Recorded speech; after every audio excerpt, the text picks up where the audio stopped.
Hello crew, happy that you're getting a chance to watch our video to prepare yourself for coming down and participating in Nanaimo Science's Citizen Science project. My first question for you to think about before you arrive here is, what is citizen science? Have you participated in anything before like this, or is this a new term for you? For us, what it means is that you're participating just as the general public in some scientific research. This could be joining in on a project like ours, or it could be if you go out whale watching and the crew on the boat is taking notes, or you might have heard of apps such as iNaturalist and Seek. All the data, when you take a picture of something you've identified, goes into a resource where scientists can find it and use it for their research. So that's a way of participating in citizen science. One of the first things you'll notice is a transect line. This is a measuring tape that is laid out to reflect the distance from the rack line to the shore. Each student will be assigned a quadrat. A quadrat is a 50 centimeter by 50 centimeter area where you will be taking part in your surveying.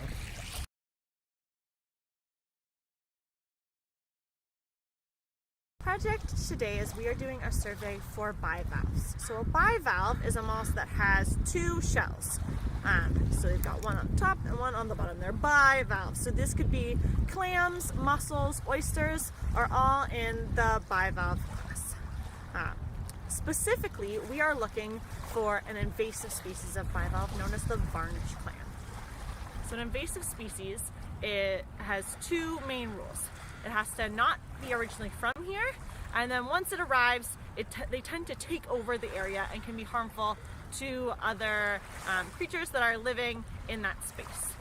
The invasive species we're searching for today is the varnish clam.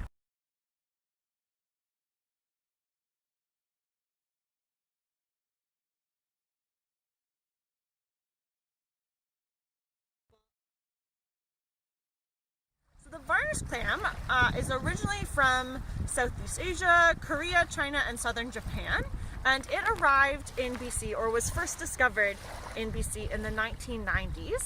It's thought that they arrived in water on ships, and when the ships arrived in port, they dumped out the water, and the larvae, or the young clams, made their way into the ecosystem and settled and grew on the beach. And since then, they have been very, very prevalent. So our goal is to survey the beach and take note of what species of bivalves we're finding here, and of that, how many are varnish clams. Other species you might find are Pacific little neck clams and manila clams. They can be very tricky to tell the difference between, but one thing you'll notice is their hinge is much less visible than that of the varnish clam. Another feature that distinguishes them from the varnish clam is they have lines and ridges in multiple directions. So whereas the varnish clam has these horizontal lines, the manila clams and Pacific little neck clams have their lines and ridges both horizontally and vertically. This will help you in distinguishing between whether you're looking at a varnish clam or not. Whereas for distinguishing between the manila clam and the Pacific little neck, it's a lot trickier. One big feature we look at is next to the hinge, the manila clam will kind of swoop inwards, whereas the Pacific little neck clam will have a slight bump before it swoops inwards. We've highlighted it on your identification sheet in these spots to help you out, and if you're ever unsure, just speak to one of the leaders who will be here at the beach with you, and we can help you identifying between the manila clam and the Pacific little neck clam.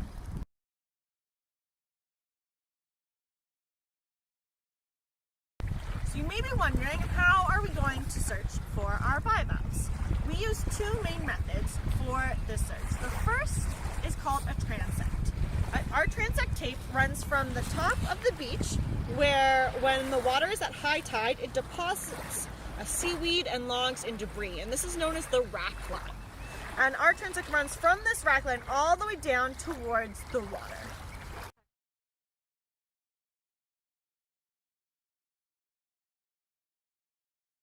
The second tool we use is called a quadrant. For us, our quadrats are 50 centimeters by 50 centimeters squares, and we use this so that every group is looking for clams in the same amount of space, in the same area. We break up our transect line into 5-meter chunks. So you'll be assigned a 5-meter area where you will choose to put down your quadrat, and then you will dig inside that quadrat. We do this by alternating every 5 meters which side of the line the quadrat will be placed down. For my example quadrat, I am between 10 to 15 meters down the beach. So I am quadrat C. And I've placed mine here beside me. And as you'll notice, I've only dug inside the quadrat. What you'll do with your group is dig down to about 15 centimeters, collecting any live bivalves you find. We're only interested in serving the live bivalves on the scene. And the best way to tell the difference between them is occasionally you can tell by color, but the most reliable way to tell the difference is to dip them in water. Once you've dipped them in water, the dead bivalves will open up and you'll see that there's nothing inside them. Whereas the live bivalves are holding their valves closed to retain the moisture and water inside them, so you won't be able to open them.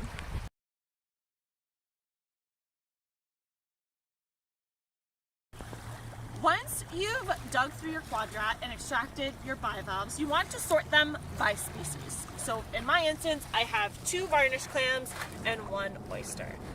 Our next task is to measure them. The reason we measure them is because the larger adults have a bigger impact on the ecosystem than the smaller individuals do. To do this, we use a tool called a caliper. It can look kind of confusing and a bit like a claw. And the reason we do this is because it takes more exact measurements than a ruler would. On our caliper, along the main portion of the measurements is in millimeters. This bottom segment is used to help us measure if the clam is between, let's say, 4 millimeters and 5 millimeters in length. So to use our calipers, we open them up nice and wide. The measurements we're taking of our varnish clams and any other clams you find are the width of the varnish clam. We'll put the clam next to the caliper and slowly slide our caliper in until we reach the width. Of the clam. Occasionally you'll push it too far and you can just make your slight adjustment. Once you've got your width, the thing we want to look at is on the bottom jaw of the caliper is this line with the 0 next to it. The reason we're looking at the line with the 0 and not the edge of the caliper itself is because our measurement on the main portion also starts slightly back. So it's really important you're looking at where the 0 lines up and not the edge of the claw itself. This bivalve is an example of what happens when you're in between millimeter measurements. So if your 0 does not line up perfectly with the line above it, that means we're going to have to look at a decimal point. So our 0 here is in between 39 and 40 millimeters. What I'll do is look along the bottom jaw of the caliper until I get a line that does line up perfectly. In this case, the 4 lines up perfectly with the line above it, and so it would be 39.4 millimeters. We will review the methods of measuring the clams and identifying them when you're here with your class at the beach. I'll go over how to use these calipers once more and let you practice on rocks or empty shells that we find. During your time, one member of your group should always be recording the data. We'll record who you are, what day you're here, and what section of the transect you're examining. We'll also record every species of bivalve you found and its measurement. Because we're serving live animals, when we're done, we always want to make sure we return them to the beach. So it's really important that after you've recorded all your measurements, we rebury the animals.